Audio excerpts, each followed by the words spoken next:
1 Coríntios capítulo 9.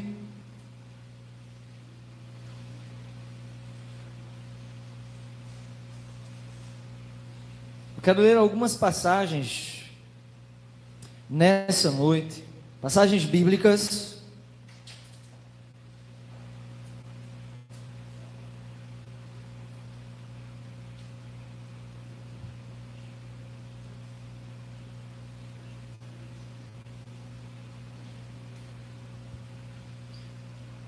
Capítulo 1 Coríntios, capítulo 2, versículo 9.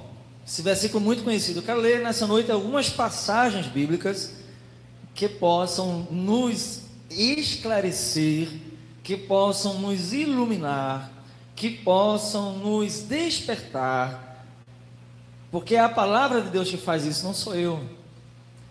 É a palavra de Deus. Eu creio muito e eu quero orar nesse sentido, porque a palavra de Deus, ela é viva.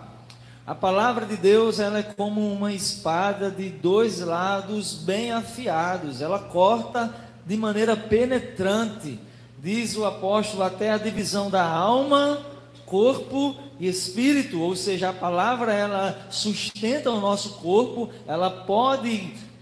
a autoridade que está na palavra, e ela pode trazer sobre nós cura.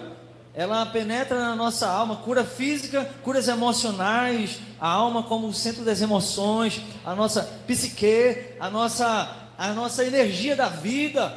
A Bíblia penetra nas nossas crises existenciais. A palavra de Deus, ela também penetra no espírito, ela desperta o homem espiritual. Então eu creio muito na palavra de Deus, eu creio naquilo que vai ser lido juntos, o que Deus vai falar através desses versículos que já tem falado.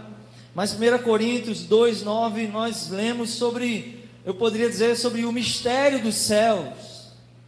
O apóstolo Paulo, ele diz assim: o que ninguém viu. Quem já achou isso, diga amém.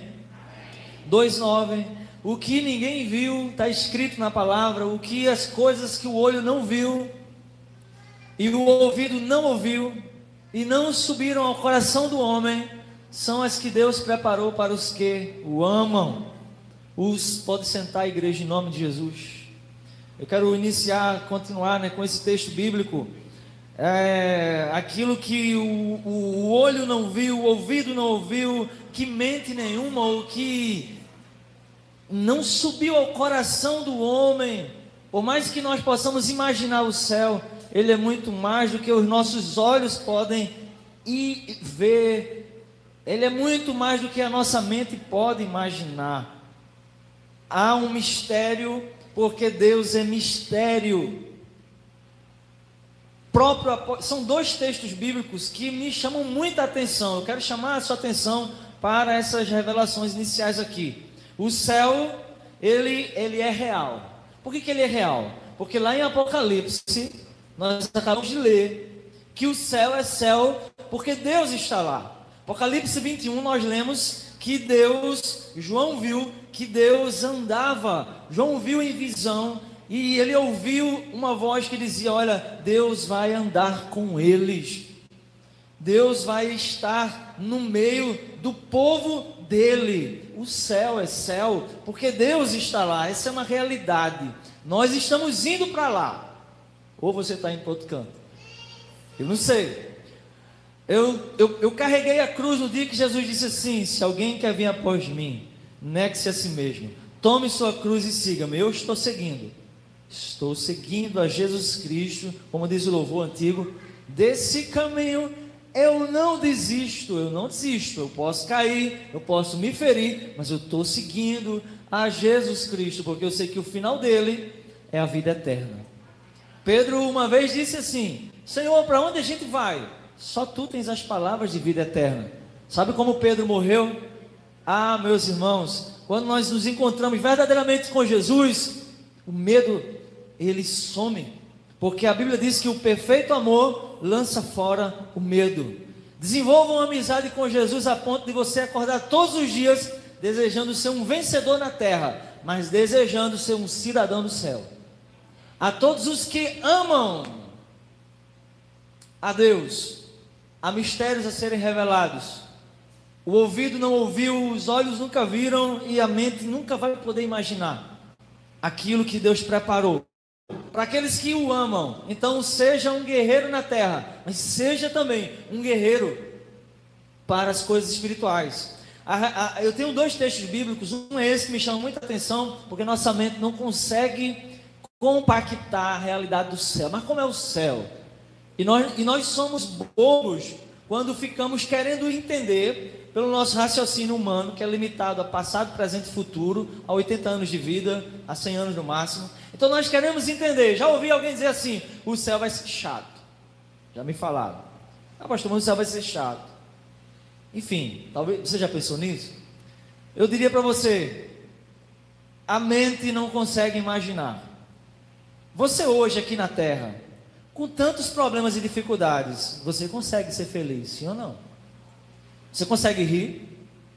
Quem passa um ano inteiro sem rir? Só quem está melancolicamente diagnosticado de forma trágica e catastrófica com uma depressão profunda e está amarrado pés e mãos para não cortar os pulsos. Talvez essa pessoa não consiga sorrir, mas tem alguém aqui nessa noite, nessa natureza? Não, não tem. Tem alguém aqui nessa noite passando por problemas? Tem, muitos problemas, mas você consegue rir, você consegue distrair a mente, você consegue dormir em paz. Sei que alguns tomam remédio, mas você consegue respirar, viver, trabalhar, comprar, vender. E o que eu quero dizer com isso? Que se você aqui nessa vida pecadora, porque o pecado está em você, está em mim, nós conseguimos estar bem, de certo modo bem, alguns bem, porque eles têm a visão do céu. Quem tem a visão do céu vai estar sempre um pouco melhor do que quem não tem a visão do céu. Eu vou lhe explicar isso pela palavra. Mas o que eu quero dizer é que se aqui nós, com tantos problemas, pecado, problema, tribulação, aperreio, de várias naturezas, a gente consegue estar bem, postar uma foto no Instagram, ou em alguma rede social, ou comer um espetinho lá no Irmãodão, e olhar assim, sentir o vento, e dizer assim: poxa, esse espetinho está gostoso. Você imagina então no céu, onde é dito na palavra que nós lemos que não haverá ali mais choro. Isso quer dizer que não haverá problema de natureza nenhuma que cause o choro. Deus é alegria. Estaremos ali ao lado de Deus, plena fonte de alegria. A tristeza não habita no céu. Lá a tristeza não entra. Lá não entra pecado de natureza alguma e nem entra tristeza. Então o céu não vai ser monótono.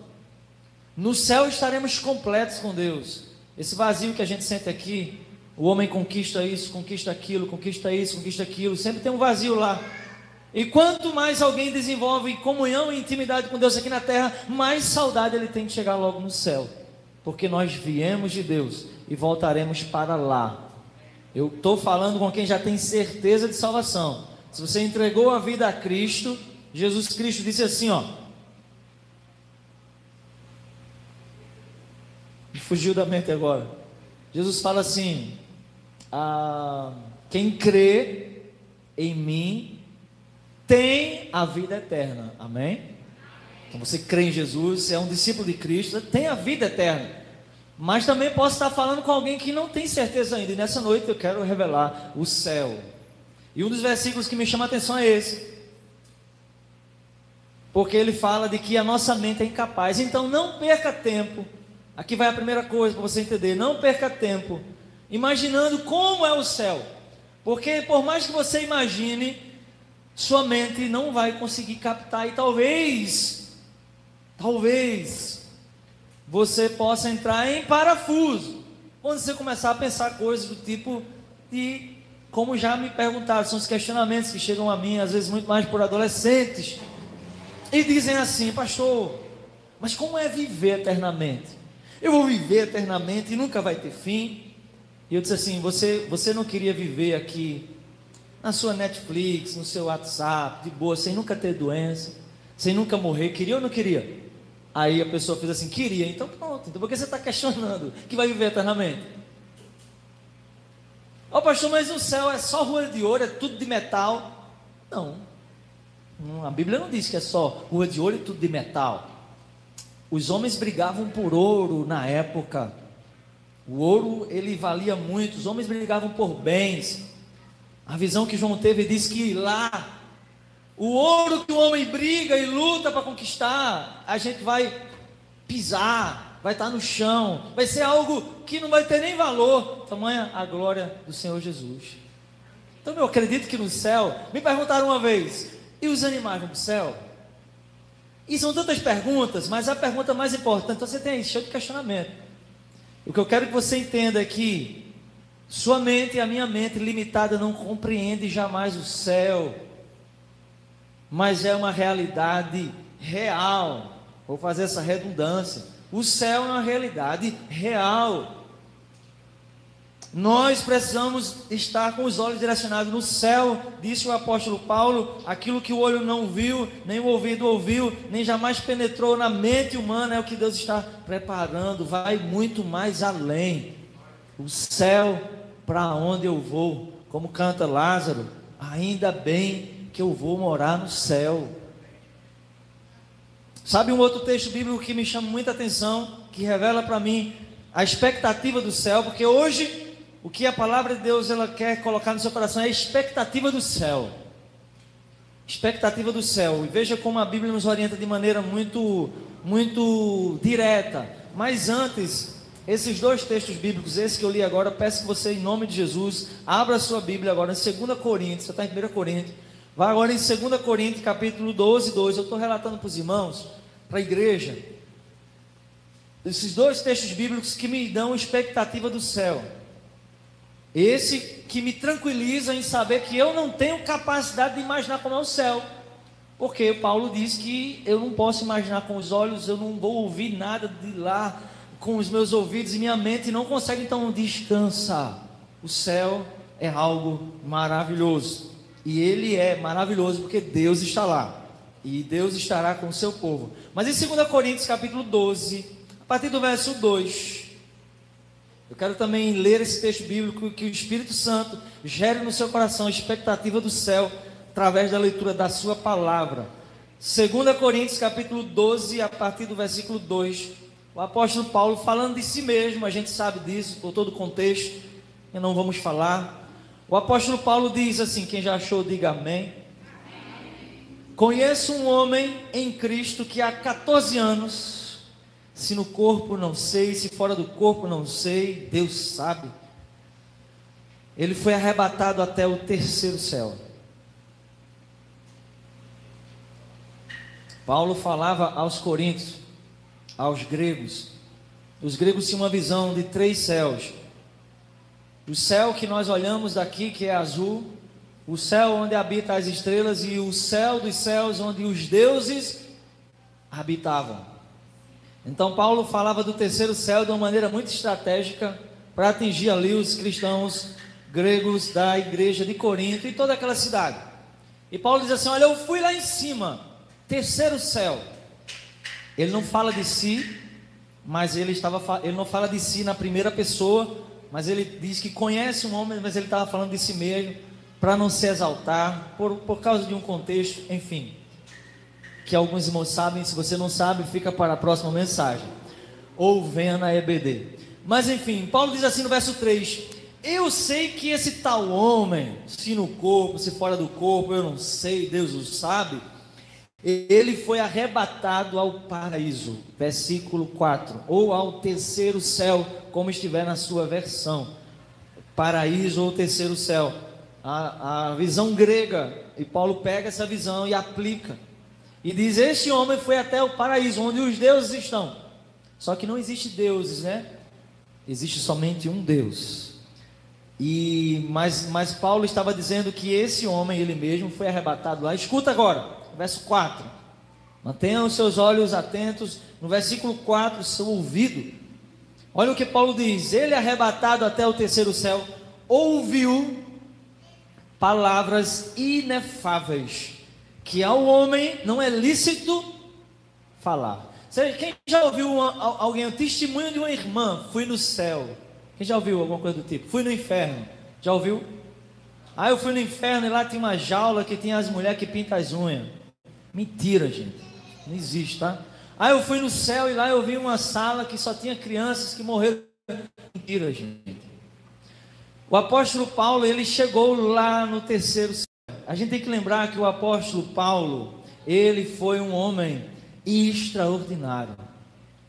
O apóstolo Paulo converteu por sua entrega de vida o mundo daquela época, por assim dizer.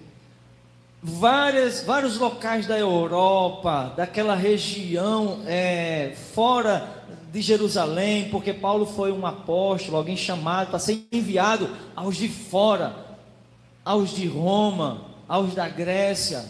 Paulo foi cumprir aquilo que o Espírito Santo havia dito lá no capítulo 1 de Atos dos Apóstolos, verso 8: vocês serão minha testemunha em Jerusalém, em Samaria, na Judéia e até os confins da terra, ou seja, até o fim do mundo. Quem cumpre a missão de levar o evangelho ao fim do mundo, vamos dizer assim, foi Paulo.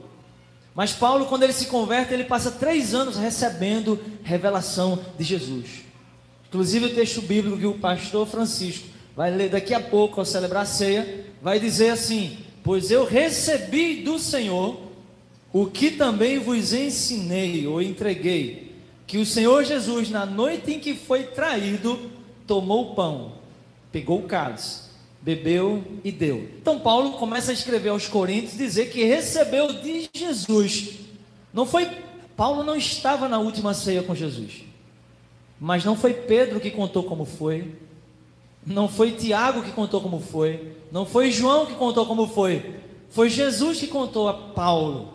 Paulo diz assim: o evangelho que eu recebi, eu não recebi de homens, eu recebi de Jesus. Então a gente está falando de um homem que conviveu 3 anos com Jesus, segundo ele relata na carta aos Gálatas. Segundo ele relata na carta aos Gálatas, ele convive 3 anos com Jesus. Depois que ele caiu no caminho de Damasco, e que ele tem seus olhos abertos, e que ele se converte a Cristo, ele não vai se apresentar em Jerusalém aos apóstolos. Se houve um zum que Paulo se converteu, Saulo de Tarso, perseguidor, mas Saulo, onde é que ele estava? Ele estava na Arábia Saudita, recebendo a revelação de Jesus. E agora ele lembra, há 14 anos atrás, um homem esteve no paraíso, e lá ele ouviu palavra. Sabe o que quer dizer inefável? Eu tive a curiosidade lá, porque é uma palavra difícil, né?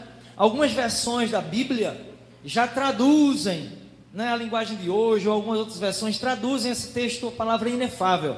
Mas no grego lá, o inefável, essa palavra quer dizer, transliterada para o nosso português, o seguinte, aquilo que não se pode dar nome, aquilo que não consegue se descrever por causa da sua tamanha natureza, por causa da sua força, por causa da sua beleza, aquilo que é indizível, aquilo que é indescritível, aquilo que causa imenso prazer, aquilo que é inebriante, aquilo que é delicioso, encantador, você pode chamar de inefável.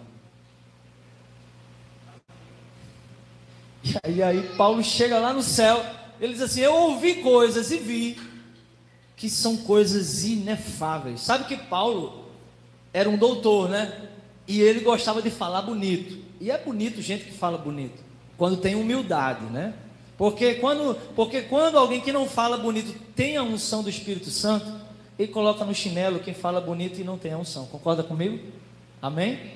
Mas Paulo, ele falava muito bonito. Pedro era um pescador. Então as palavras de Pedro eram mais simples. Pedro, escrevendo uma de suas cartas, ele vai dizer assim, porque o apóstolo Paulo, ele gosta de falar umas coisas difíceis da gente entender. Então imagina Pedro ouvindo essa palavra inefável.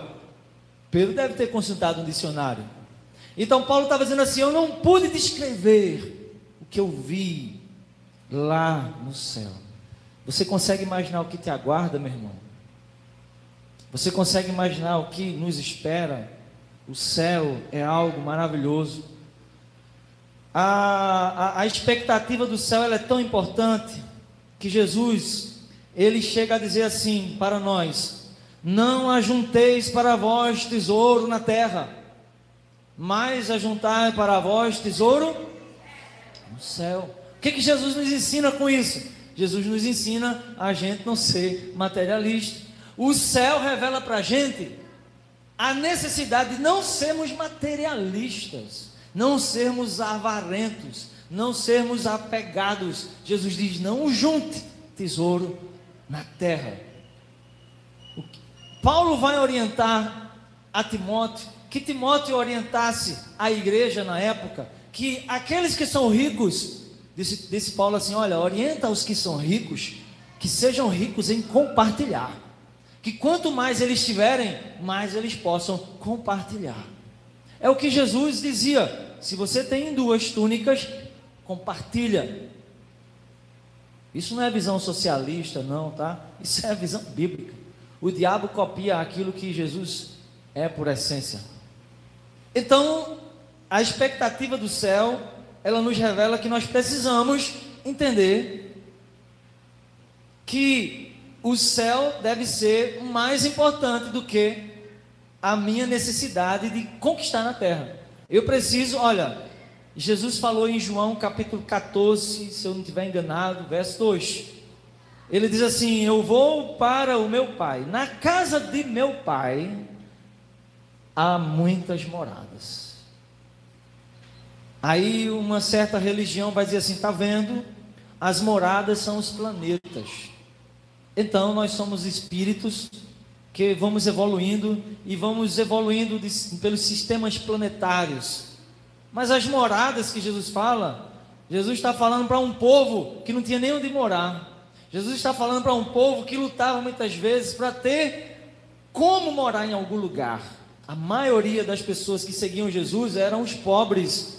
E é por isso que ele anuncia a João: aos pobres é revelado o reino. Então Jesus está dizendo assim: olha, na casa do meu Pai, você hoje não tem uma casa, mas eu estou preparando um lugar para você. E lá na casa do meu Pai é como uma mansão, tem muitos quartos, há muitas moradas. Paulo, escrevendo aos Colossenses capítulo 3, veja a importância do céu para a vida do crente. Lembre-se do céu. Qual foi a última vez que você pensou no céu? Paulo diz assim no capítulo 3 de Colossenses: vocês que já ressuscitaram com Cristo, pensem nas coisas lá do alto, pensem no céu. Isso nos ensina sobre o que é de fato fixo e o que é passageiro. Quando Paulo diz assim, pensem no céu, ele está dizendo assim: olha, teu problema vai passar. Paulo está lembrando aqui com certeza do que Jesus disse: olha, passarão os céus e a terra, mas as minhas palavras não passarão. Ou seja, a minha promessa não passará. Aquilo que eu prometo, que eu estou dizendo, que eu vou preparar um lugar. E outro detalhe, quando a Bíblia fala passarão os céus e a terra, são os tempos, tá, gente? São os tempos passam, mas a palavra permanece. Jesus, na sua oração, quando ele ensina a igreja a orar, os discípulos, lá naquela oração do Pai Nosso, ele deixa muito claro a realidade do céu, a importância da gente não perder o foco do céu. Ele diz assim: olha, seja feita a tua vontade, que completa, assim na terra como no céu. Jesus lembra do céu. Sabem que Jesus é quem mais pregou sobre o céu e quem mais pregou sobre o inferno. Foi o nosso amado Jesus. Então, o que Jesus nos ensina quando ele fala assim: seja feita a tua vontade aqui na terra, assim como ela é feita no céu? Jesus está ensinando ao povo a viver em um alinhamento. O crente não anda segundo a ordem do mundo, o crente anda segundo o padrão do céu. E o padrão do céu está revelado aonde? Nas Escrituras. E aquele que mergulha e como um cego louco cumpre o que está aqui, vive de forma extraordinária, a ponto de nada o abalar. A pastora está sendo radical. Não, a palavra é radical. Se você examinar a razão da sua tristeza, a razão da sua frustração, eu pergunto a você: com que força você vai a Deus pelas madrugadas? Ah, eu vou a Deus porque você vai até pedindo, né? Eu quero isso, o Senhor decretou, eu decreto. Busca a presença de Deus, crente. Busca o Espírito Santo, busca se encher de Deus. Busca entender que o céu, ele é muito mais importante. E quando você se delicia no céu, aí as coisas começam a acontecer. Mas a visão de Jesus é muito clara e a nossa mente é muito embaçada. Jesus diz assim: buscar em primeiro lugar o reino dos céus, porque as demais coisas vos serão acrescentadas. Você acha que buscar o reino dos céus é vir num culto de domingo? Você está redondamente enganado. Você acha que buscar o reino dos céus é cantar um louvor? Você está redondamente enganado. Como você vive suas 24 horas? O que ocupa teu pensamento? Logicamente você não vai viver 24 horas pensando no céu, porque você trabalha, você tem que pagar conta, você tem que fazer feira, você se distrai. Mas no teu tempo livre, o que é que tu faz? Netflix, WhatsApp, né? Redes sociais. Quanto tempo você tem gastado com a Bíblia Sagrada? Quanto tempo você tem chamado e clamado pelo Espírito Santo? Quanto tempo? Então não venha me dizer que eu não sei o que estou falando. Ah, pastor, é fácil. Eu duvido alguém que vive alinhado com o céu, que vive aqui na terra alinhado com o céu. Ele vive o que está na palavra. É a palavra que diz: os que confiam no Senhor são como os montes de Sião, que não se abala. Ei, você tem se abalado? Então examina a tua vida. Eu não estou dizendo que você está no inferno, não. Eu estou dizendo que você é um cidadão do céu. Você tem que viver alinhado com o céu. Você está na terra, mas tem que viver alinhado com o céu. Palavras inefáveis, coisas maravilhosas. Verei os olhos de Jesus, seus cabelos brancos como a neve, seus olhos como chamas de fogo, sua pele como um metal bronzeado, sua voz suave e forte como uma voz de muitas águas. Eu me arrepiei aqui. Que maravilha. Eu quero. Uma vez alguém me perguntou: pastor, tocar em Jesus, porque esse hino fala, né? Esse hino que nós louvamos: verei os olhos de Jesus e tocarei o seu corpo. Quando você passa muito tempo distante de um parente querido, você simplesmente o cumprimenta com uma fala? Ou você quer dar um abraço nele? Eu quero dar um abraço em Jesus. Ou somente eu que estou com esse desejo aqui hoje? Eu creio que Jesus é muito real. Jesus tem se revelado aos muçulmanos. Eu li um relato essa semana de uma revelação de Jesus a um chinês comunista. E eu vi uma vez uma história de uma senhora, um vídeo lindo de uma senhora que chorava, uma senhora cristã, que muito idosa já, e chorava e dizia para sua filha ou neta, não lembro: e Jesus veio aqui, ele é muito lindo, ele é real. Gente, meus amados irmãos, meus amigos, a palavra que edifica a nossa vida para um dia chegarmos no céu é a palavra que está sendo pregada, que tem sido pregada aqui na nossa igreja. Há muitos querendo conquistar a terra. Não sei se é a impressão minha ou se eu rio com isso e por dentro eu choro. Choro assim, a expressão de falar, né? Mas é muito fácil, a gente é muito carnal. Porque é muito fácil um pregador chegar aqui e dizer que tem uma surpresa para você nessa semana, e você se levantar e dizer: glória a Deus, aleluia, eu recebo Jesus. Daí o pregador está dizendo que tem um céu para você. Isso só revela o quanto você já não merece o céu. Eu não mereço o céu. Mas isso só revela o quanto a gente é carnal, o quanto a gente ama a terra. E quando nós nos depararmos com aquelas horas finais da nossa vida, as horas da morte, quando nós chegarmos aos dias pelos quais não teremos mais nele contentamento, como diz Eclesiastes, lembra-te do teu Criador nos dias da tua mocidade.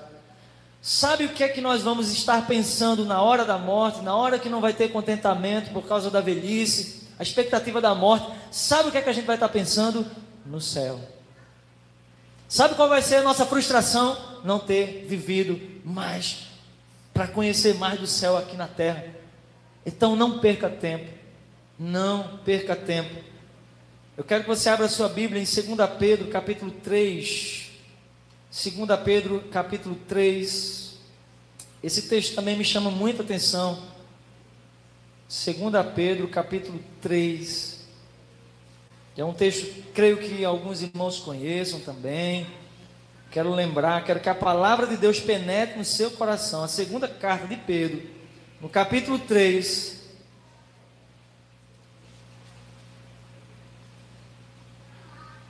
capítulo 3, o verso 13 e 14. Olha só, porque o céu gera em nós uma urgência de viver em santidade. Sabe por que muitos crentes não vivem em santidade? Porque eles não têm dentro deles a expectativa do céu. E aí eles são frustrados, constantemente caem nos seus pecados, constantemente não vencem, constantemente não conseguem evoluir espiritualmente.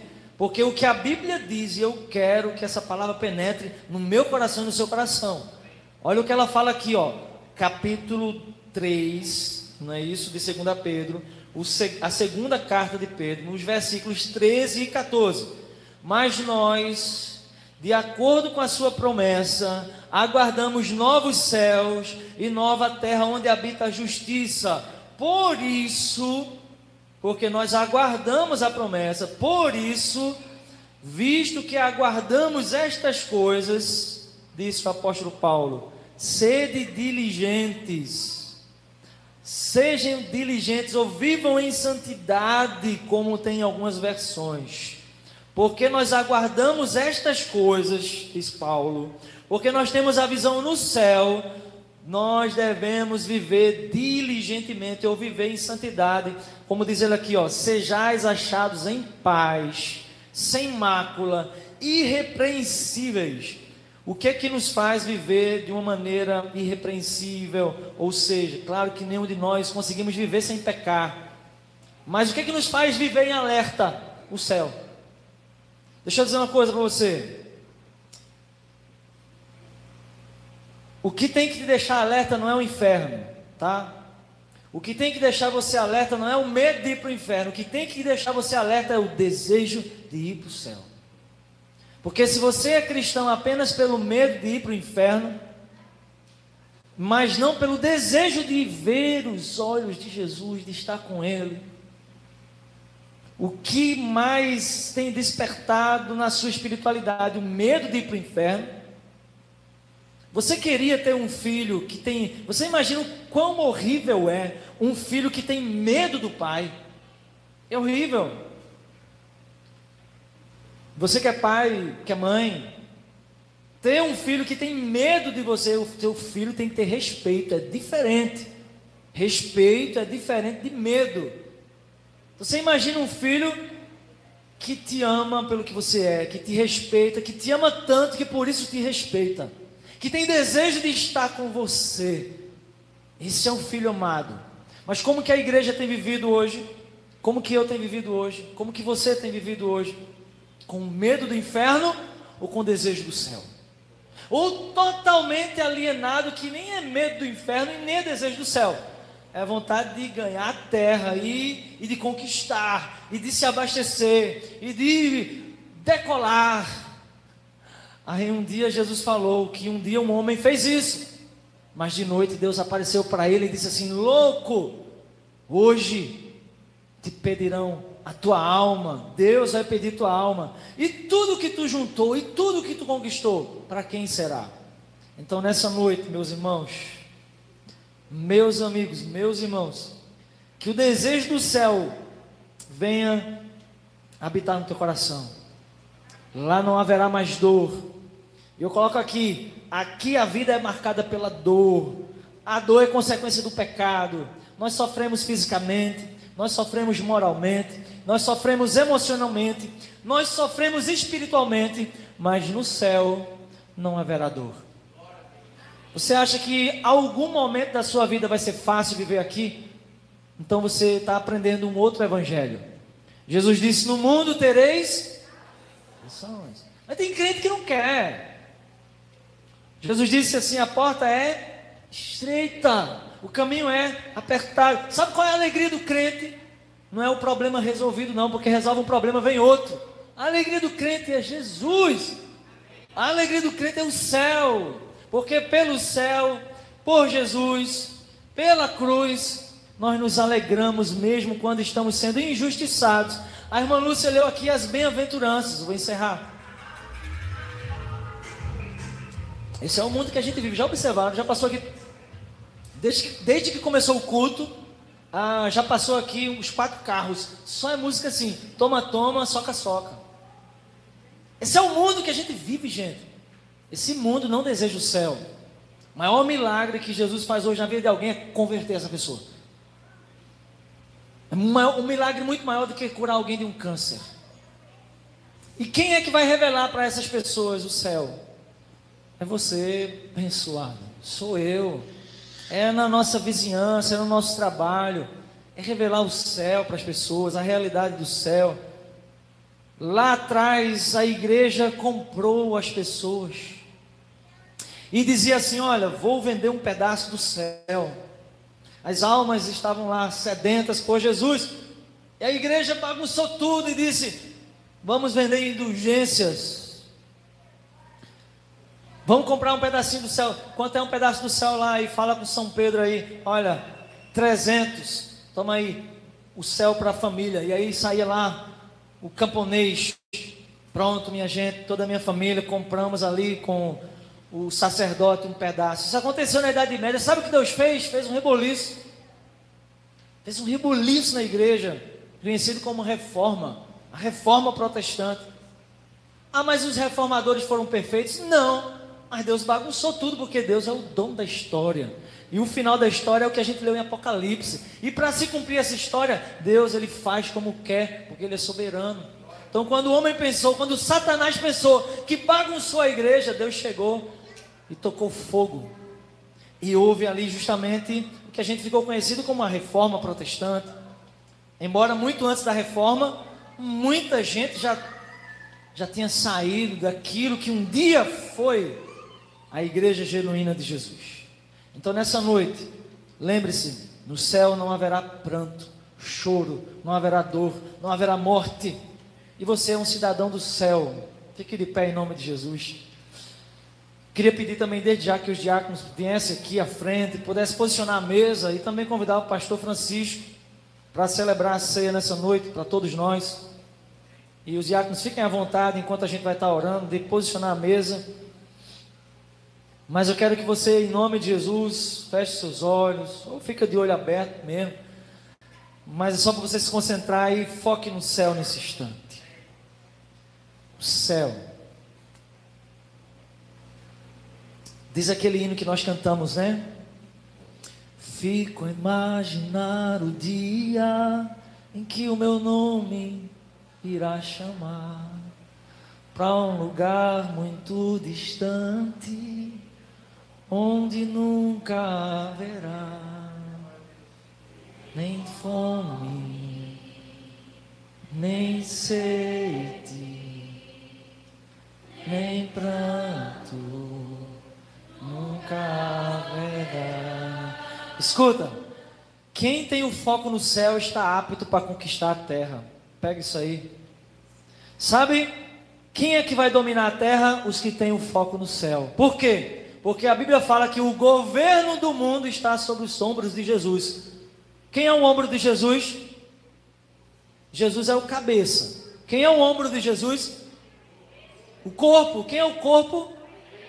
Entende? A Bíblia é uma só, Antigo e Novo Testamento. A Bíblia fala que aquela criança, aquele menino, o seu nome é Conselheiro, é Deus Forte, é Pai da Eternidade. E o governo está sobre os seus ombros, está sobre a igreja. A igreja, ela precisa avançar nas áreas sociais, econômicas, políticas. A igreja precisa avançar em Bom Jardim. O crente, ele precisa ser, sim, alguém que tenha postura, destaque, que saiba se posicionar. Mas se ele quiser conquistar isso com a visão materialista, ele vai ser um fracasso, porque ele pode conquistar tudo, e de que adianta ganhar o mundo inteiro e perder? Mas se ele alinhar a visão do céu com a terra, ele é um... Então você quer ser abençoado, você quer abençoar a vida, você quer prosperar na terra, no seu negócio, deseja o céu, alinha o teu pensamento com o céu, porque a gente não pode esquecer de onde a gente veio, e nós viemos de Deus, e voltaremos para Ele, para aqueles que já entregaram a vida a Jesus. Então vamos orar nesse instante. Eu vou já pedir ao pastor Francisco para ele orar nesse instante por nós, por essa palavra, que o desejo do céu esteja no nosso coração. Então entrega a tua tristeza, meu irmão, nessa hora, enquanto o pastor Francisco está orando, entrega a tua tristeza diante de Deus, mas reconhece que você tem desejado pouco do céu. Pede para Jesus transformar teu coração, quebrantar, direcionar, para que em nome de Jesus você tenha as respostas necessárias que você tanto busca, para que Jesus te esclareça, mas que te esclareça com sabedoria. Quantos querem ir para o céu? Amém? Glória a Deus.